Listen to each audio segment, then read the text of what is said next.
Hi, I'm Eden, the middle child and only son who's spent 23 years being invisible in my own home. Some families have a golden child. Mine has Rebecca, and she might as well be plated in platinum. Hurry up, Eden. Your sister can't be late for this date. Tyler's family owns half the real estate in this county. Mom was fixing Rebecca's hair in the rearview mirror while Dad drove like we were in a NASCAR race. Could we slow down? The roads are slick from the rain. I gripped the door handle as Dad took another curve too fast. Don't be dramatic. Rebecca needs to look perfect when she meets Tyler's parents. This could be her future. I rolled my eyes. And my future? The scholarship interview I missed last week because you needed me to drive Rebecca to her hair appointment. You can always do community college, sweetie. Mom didn't even turn around. Rebecca smirked at me from the front seat. Not everyone gets to date the son of a real estate mogul, Eden. Some of us have actual potential. That's when it happened. Dad looked over at Rebecca instead of the road, missed the curve, and suddenly we were spinning. Metal crunched, glass shattered. Everything went sideways, then black. I came to with something warm trickling down my face. Blood. The car had rolled into a ditch. My leg was pinned under the collapsed door and pain shot through my chest with each breath. Is everyone okay? I called out, coughing. I heard movement, car doors opening. My dress is ruined, Rebecca was crying. And my hair. It's okay, princess. We'll fix everything. Mom's voice was soothing, a tone I'd never heard directed at me. What about Eden? Dad asked, but it sounded like an afterthought. I'm stuck, I called out. My leg. There was a pause, some whispers I couldn't make out. Then Mom said, we need to get Rebecca to this date. It starts in 30 minutes. What about Eden? Dad asked again. He's fine, just a little blood. We'll come back for him after we drop off Rebecca. I couldn't believe what I was hearing. Are you serious? I'm trapped in here. Don't be dramatic. Rebecca's voice was cold. Call one of your loser friends. I heard the sound of another car stopping, a door slamming. Eden, holy shit, man. It was Marcus, my best friend since middle school. Pure luck he was driving by.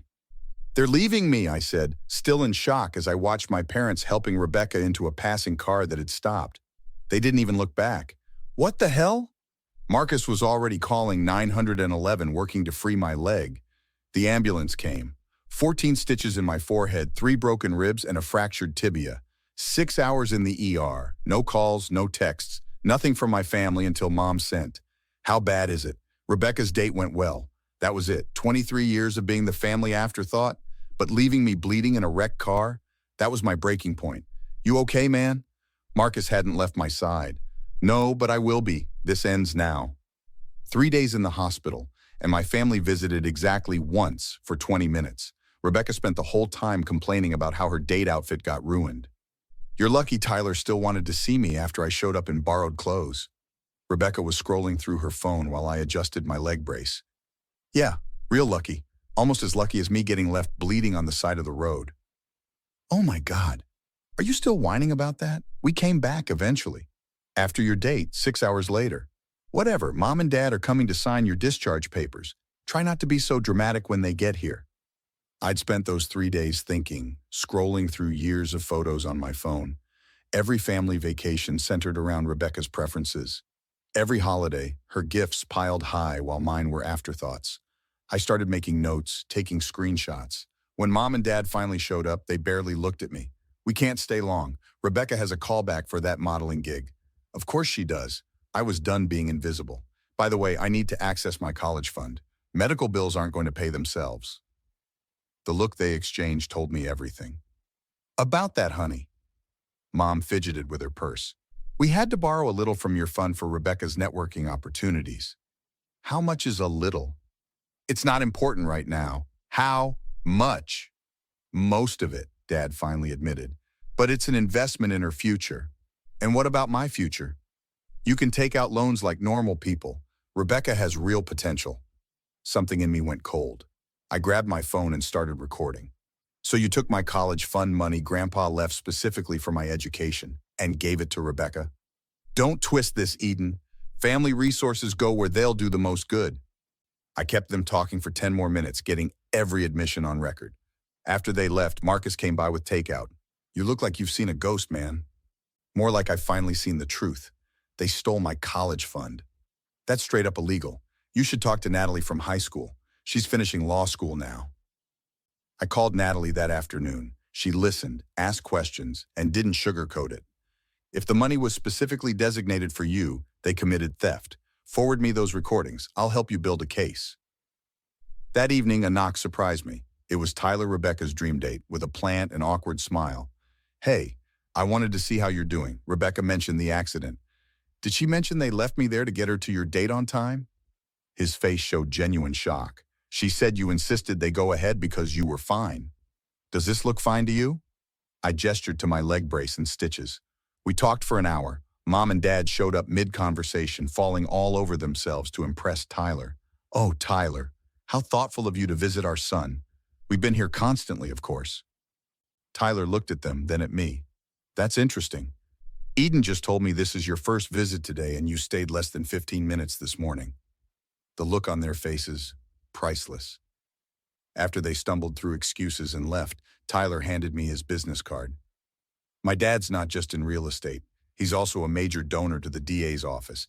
If you're building a case, I want to help. For the first time in years, I felt something like hope. I wasn't just gathering evidence anymore. I was building an arsenal. I was discharged the next day with Marcus driving me home. Mom and Dad were too busy with Rebecca's photo shoot to pick me up. Classic. Perfect opportunity to set my plan in motion. You sure about this? Marcus helped me set up hidden cameras in the living room and kitchen. Dead sure. You've seen how they treat me for 20 years. Time they face consequences. We barely finished when Mom walked in, immediately frowning at my crutches. Don't scrape the hardwood with those. We just had it refinished. Good to see you too, Mom. How's Rebecca's photo shoot?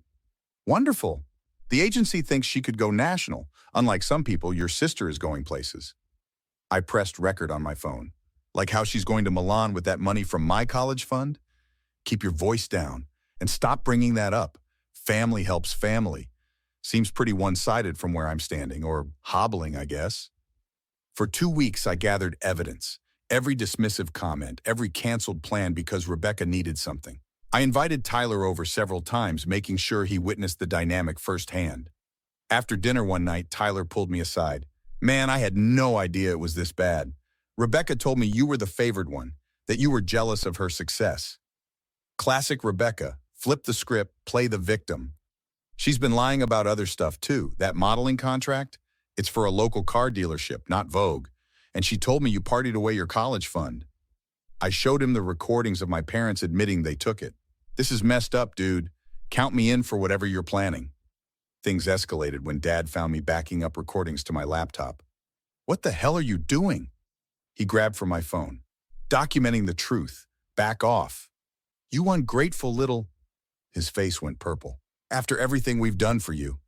Like what? Name one thing you've done for me in the last year that wasn't an afterthought. He couldn't answer, just sputtered threats. I swear, if you're trying to cause problems for this family, you'll regret it. We can make your life very difficult. More difficult than abandoning me in a car wreck, than stealing my college fund? Try me. The real showdown came at Grandma's 70th birthday dinner. The whole extended family was there. Aunts, uncles, cousins. Perfect audience. During dessert, Rebecca started gushing about her fashion career and how Mom and Dad had sacrificed everything for her dreams. Speaking of sacrifices, I said loudly, did you tell everyone how you sacrificed my college fund for Rebecca's headshots? The table went silent. Or how you left me bleeding in a wrecked car so Rebecca wouldn't be late for her date? That's not what happened. Mom looked panicked. I have the hospital records, admitted 6 hours after the crash. Want to explain that? Your brother's always been jealous, Dad told the stunned relatives. He's making this up. Am I? Because I have recordings. I played a clip of them admitting to taking my fund. Grandma stood up, shaking. That money was from your grandfather's will. It was legally designated for Eden's education. We were going to pay it back, Mom stammered. Like hell you were. I pulled out more evidence. I've got bank statements. The money went to Rebecca's failed auditions, shopping sprees, that trip to Cancun. Dad slammed his fist down. That's enough. You're trying to tear this family apart. No, I'm just getting started. This is just a sample of what I have. Imagine what the police will think of the rest. The look of absolute terror on their faces told me I'd won round one, but the real fight was just beginning. The birthday dinner imploded after my bombshell. The next morning, I met Natalie at her law school's legal clinic. These recordings are damning, Eden. The financial documents even more so. We're looking at fraud, misappropriation of designated funds, and reckless endangerment. What's the next step? I've arranged a meeting with the DA. Tyler's father made some calls. 2 days later, I sat across from a stern-faced district attorney while Natalie presented our case. The evidence suggests parental neglect culminating in abandonment following a car accident, plus misappropriation of $47,000 from a designated education trust. The DA nodded. There's more than enough to proceed with charges. When the police delivered the summons, Mom called hysterical. How could you do this to us? We're your parents.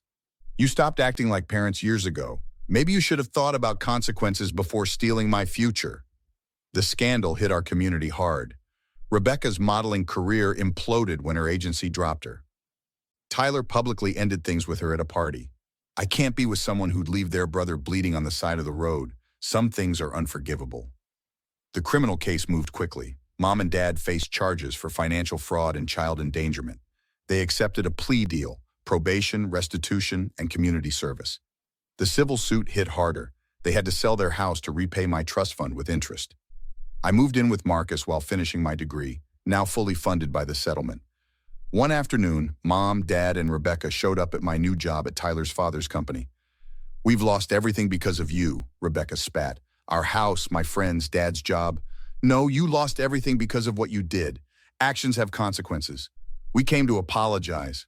Mom looked broken. We were wrong. Funny how that clarity came after you got caught, not before.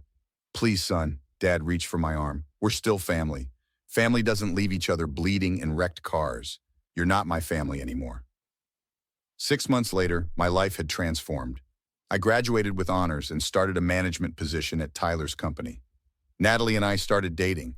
I ran into Rebecca working as a cashier at the mall. She looked away, pretending not to see me. Mom and Dad moved to a small apartment across town, their social standing destroyed. Grandma calls me weekly now, apologizing for not seeing the truth sooner. I'm proud of you for standing up for yourself, she told me last Sunday. I learned something too. I'm worth more than they ever let me believe. Sometimes revenge isn't about making others suffer. It's about finally claiming the respect and life you deserved all along. The end. Do you think Eden was right to reject his parents' apology? Or should family always get a second chance no matter how badly they've treated you? Have you ever had to cut someone toxic out of your life completely? Share your experience in the comments. If you enjoyed Eden's journey to justice, hit that like button and subscribe for more revenge stories about standing up to toxic people. New stories every day.